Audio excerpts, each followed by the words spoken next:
వైమానిక దాడులు పగలు కాకుండా రాత్రిపూటే చేసేందుకు ప్రత్యేక కారణం ఏంటి?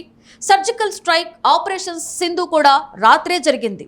అయితే పగటిపూట డ్రోన్లు, విమానాలను రాడార్తో పాటు సైనికులు ఎలక్ట్రో ఆప్టికల్ ద్వారా గుర్తించగలరు. కానీ రాత్రి రాడార్ మాత్రమే గుర్తిస్తుంది. అది మిస్ అయితే ఆపరేషన్ సక్సెస్ అయినట్లేనని retired Indian army colonel Dhanvir Singh చెప్తున్నారు.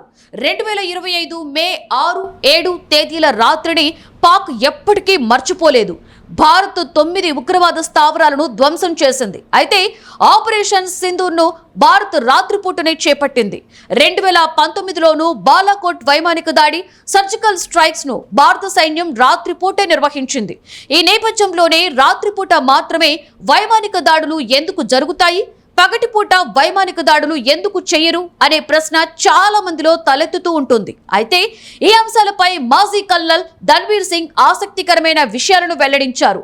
రాత్రిపూట విమానాలు లేదా డ్రోన్లు సులభంగా కనిపించవు, కాబట్టి చీకటిలో వైమానిక దాడులు జరుగుతాయని అందరూ అనుకుంటారు. కానీ అసలు కారణమైతే అది కాదు. పగలు దాడికి చేస్తే ఎలక్ట్రో ఆప్టికల్ సిస్టమ్ను ఉపయోగించి లక్ష్యాన్ని సులభంగా ట్రాక్ చేస్తాం. ఆప్టికల్ సహాయంతో పగలు ఈజీగా గుర్తించి వాటిని కూల్చేస్తాం. పగటిపూట చేసే దాడి రాడార్ దృష్టితో పాటుగా దేశ సైనికుల దృష్టిలో పడుతుంది. కానీ రాత్రి అలా కాదు.